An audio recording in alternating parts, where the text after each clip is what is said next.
Me da mucho gusto recibir aquí en el estudio a Gabriel Ben Tasgal.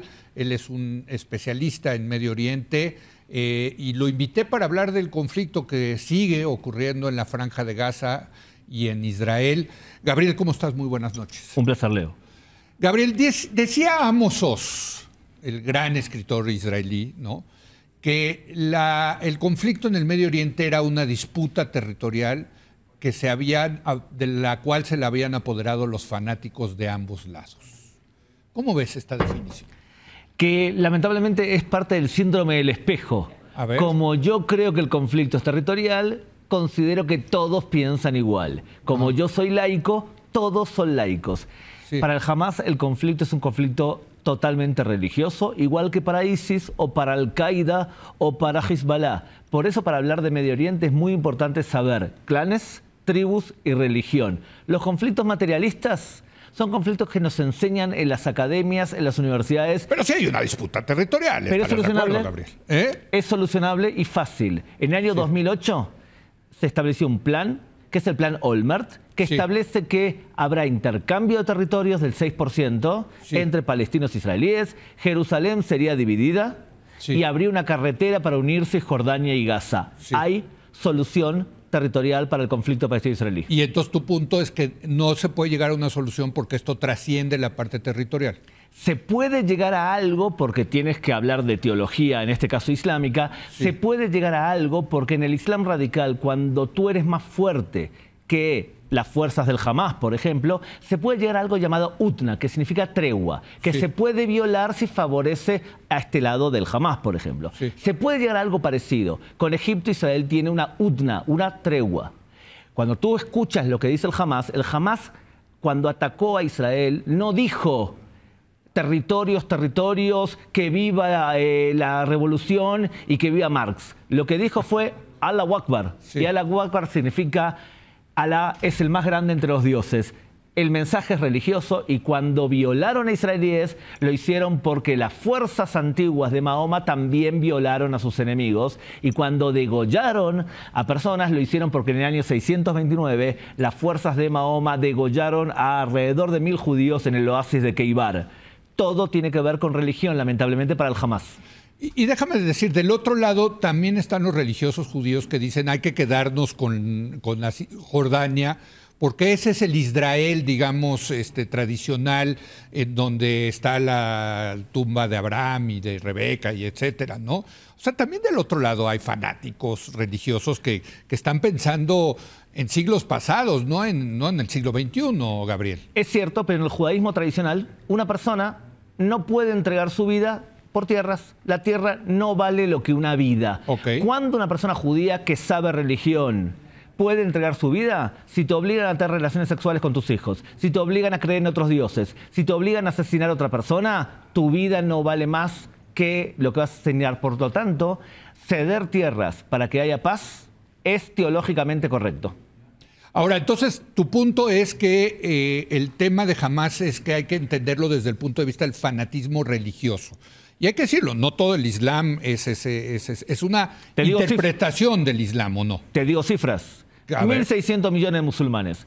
¿Cuántos piensan de forma radical? Aprox, según casi todos los especialistas, cerca del 10%. Pero pensar de forma... un chorro, son 160 millones. Pero pensar de forma radical no significa que tú hagas algo con eso. ¿Cuántos hacen algo con eso? Menos del 1%. Te tendría que explicar cómo piensa una persona radical. No puedo hacerlo en un programa a esta velocidad, pero te voy a decir un componente.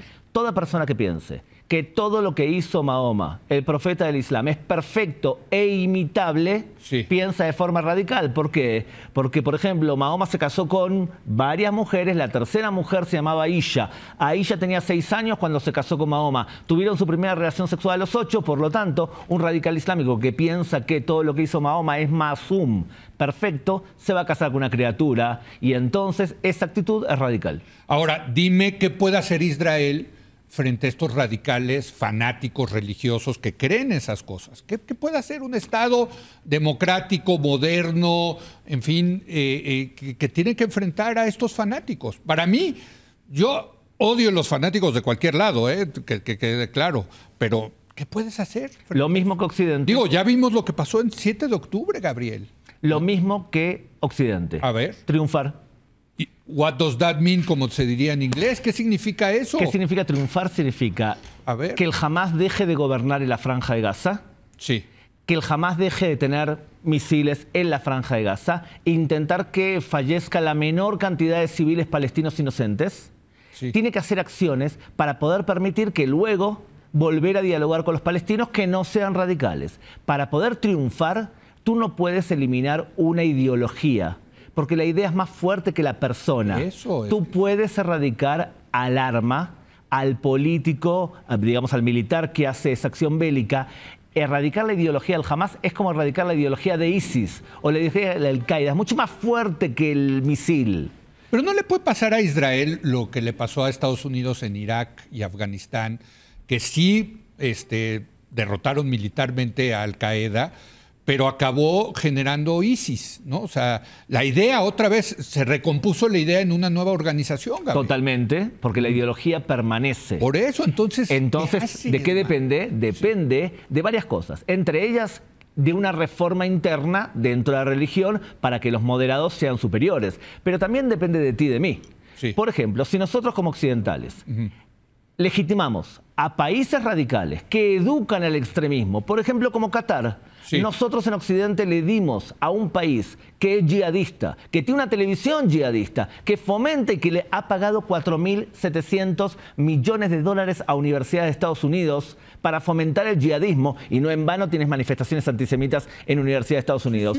Si nosotros legitimamos a Qatar, por ejemplo, y le damos un mundial, estamos perdiendo la brújula porque evitamos que el radicalismo sea derrotado. Pero Qatar lo hace muy bien porque tiene dinero y hace estas cosas. O sea, Qatar, la verdad, lo ha hecho muy bien. Hasta tienen las camisetas de algunos equipos de fútbol. Entonces te digo una frase en árabe, te lo voy a decir en castellano. Sí. Si tú me necesitas, yo te compro. Sí.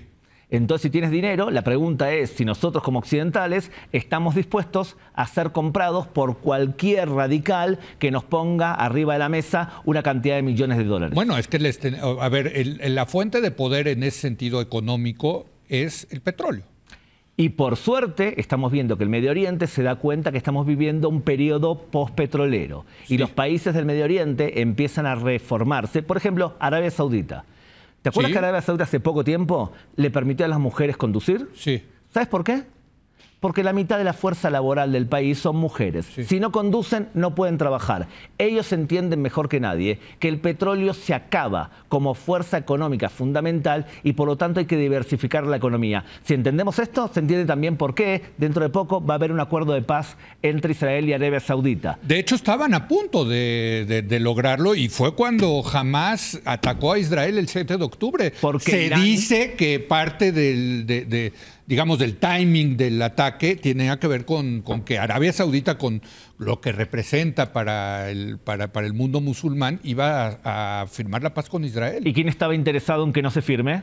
Pues los fanáticos, ¿no? Y los iraníes. Y los catarís, por cierto. Y los iraníes también, que son los principales afectados, porque si se unen los sunitas moderados con una fuerza bélica como es Israel, los que están amenazados son los chiitas, que se expanden. Es Irán el que estaba interesada en una guerra que aleje a Israel de Arabia Saudita. Pero te voy a decir algo con vencimiento. No lo va a poder evitar. Se va a firmar un acuerdo de paz entre Israel y Arabia Saudita porque todos entendemos que el fanatismo religioso lleva al retraso. Y como lleva al retraso, Arabia Saudita y su rey de facto, Mohammed ibn Salman, quieren salir de eso. El que primero se dio cuenta es Emiratos Árabes Unidos, que educa a su población a la tolerancia religiosa, y tú te vas a Dubái y vas a la Casa de Abraham, que es un lugar que tiene una sinagoga, una mezquita y una iglesia en el mismo lugar. Este es el mensaje que Emiratos Árabes Unidos quiere transmitir y es lo que hay que valorar. Y no acatar a Emiratos. Regreso al tema. Los fanáticos dentro de Israel, los fanáticos judíos, ¿están dispuestos a eso? Es que son una fuerza irrelevante. No, bueno, pero es que son los que sostienen el gobierno esos son los que sostenían el gobierno de Netanyahu, Gabriel. Es verdad, pero son una fuerza irrelevante si se forman coaliciones lógicas en Israel. Esta coalición es ilógica. El primer ministro de Israel le gusta tener aliados a la izquierda, aliados a la derecha y aliados religiosos. Sí. Lo lógico en Israel sería que la alianza sea de centro o de centro derecha o de centro izquierda. Yo creo que después de esta guerra se formó ahora un gobierno de unidad nacional. Sí, correcto. Creo que después de esta guerra va a haber un gobierno de centro de unidad nacional porque nadie quiere que ni izquierda extrema ni derecha extrema sean los que decidan lo que un gobierno tiene que hacer o no hacer. Este gobierno específico es un gobierno raro en la historia del país y ahora está siendo neutralizado porque metieron fuerzas moderadas porque estamos en guerra. ¿En qué va a acabar? ¿Cómo ves esta ocupación de Israel en Gaza? Ya llevamos pues, ¿qué? Más de 100 días, si no mal recuerdo. Israel pues sigue en esta guerra en Gaza, pero ¿en qué va a terminar? ¿Cómo lo visualizas? Escenarios. A ver, venga. 3 escenarios. Y te digo una noticia que para mí, o una evaluación que para mí hay que tomarla en cuenta. Sí. 3 escenarios posibles. El primero, Israel conquista y se queda a gobernar la Franja de Gaza. No hay posibilidad que eso ocurra. No, sería una locura, ¿no? Tal cual. O sea, ¿cuántos son más de 1 millón de palestinos? 2 millones, bueno, sí. Segundo escenario, Israel se queda, conquista y le entrega la administración de la Franja de Gaza a la autoridad palestina. Sí. La autoridad palestina es una autoridad muy débil, muy corrupta y le paga sueldos a toda persona que asesina judíos. O sea que no creo que eso ocurra. Pero ellos gobiernan, no Cisjordania. Tal cual. La autoridad palestina. Sí. Tal cual. Ok. Tercer escenario, que se desarrolle un liderazgo civil local y el ejército de Israel entre y salga cuando Hamás intente levantar la cabeza un poco. Ese escenario tercero es el que preveo que ocurra y lo importante a tener en cuenta y prestar mucha atención es que los ciudadanos de Israel no quieren tener a yihadistas enfrente de su frontera tan cerca. Si tú compras esta lógica, entonces puede que explote una guerra real entre Israel y Hezbollah. Es que está al norte también, claro. Porque Hezbollah tiene 200.000 cohetes para atacar a Israel. Sí. Hamás tenía 30.000. Hamás tenía 24.000 soldados. Hezbollah 100.000 soldados. Entonces la amenaza para Israel más seria es Hezbollah, no es Hamás. Bueno, pero pues entonces esto no solamente va para largo, sino que la amenaza a Israel es tremenda. Es que estoy ya explicándote que me vas a tener que volver a citar Cuando nuevamente quieras. para hablar sobre la guerra que quizás se desate. Digo, porque Hezbollah es Irán. Claro. ¿No? ¿Y por qué Irán no se enfrenta directamente si es el que realmente está financiando, entrenando a Hezbollah? Porque realmente no tiene tanta fuerza militar Irán para hacer un enfrentamiento real contra Israel. Entonces envía los proxies, envía a Hezbollah para que haga el trabajo sucio, a Hamás y a los hutíes en Yemen. Sí. ¿Cuál es la esperanza de todo occidental demócrata? Bueno, que el pueblo iraní, que es mucho más moderado que su gobierno, continúe con las protestas, pida derechos civiles y haga caer por dentro al régimen de los ayatolás. Quizás lo veamos, no antes que termine este programa, pero quizás antes de que termine esta década. ¿Sabes por qué? Porque las protestas en Irán son como un parto de una mujer embarazada. Son cada vez más cortos las protestas y más fuertes. Más intensas. Entonces yo creo que Irán tiene un problema interno serio porque el iraní promedio no es como los ayatolás. En 10 segundos. No sobrevive Benjamin Netanyahu, ¿no? No debería. No sobrevive políticamente, vaya, a eso me refiero, ¿no? No debería sobrevivir, pero te aseguro una cosa. Si hay alguien en la capa de la tierra que es capaz de revivir como el ave fénix, ese es Benjamin Netanyahu. Pero tú dices no debería, ese es el deber ser. No debería. ¿Tú crees que tiene posibilidad de sobrevivir después del octubre 7? No debería sobrevivir porque un primer ministro que pensaba que el Hamás estaba disuadido, mientras que Hamás organizaba un macroatentado, debería él renunciar y la población israelí exigir su responsabilidad. Ojo, hay otros responsables también, los militares y la prensa jugó un papel fundamental en todo esto. Muchas gracias, Gabriel. Un placer. Gracias. Regresamos con Raúl Félix para hablar de inflación y tasas de interés.